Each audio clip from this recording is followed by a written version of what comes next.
How to make someone an admin on LinkedIn.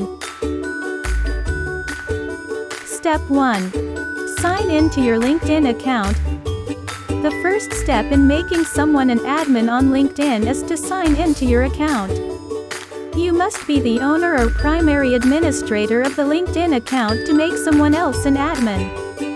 Once you're logged in, navigate to your business page. Step 2. Click on Admin Tools. On your business page, click on Admin Tools in the upper right-hand corner. This will take you to the admin dashboard for your LinkedIn page. Step 3.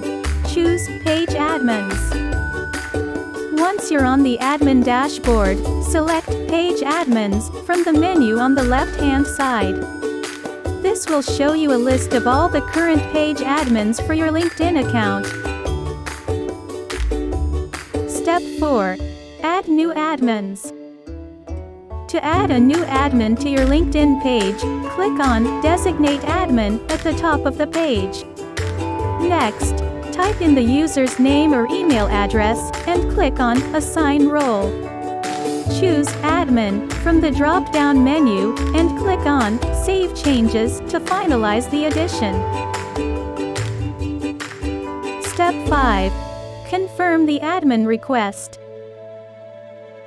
Click the link to learn more.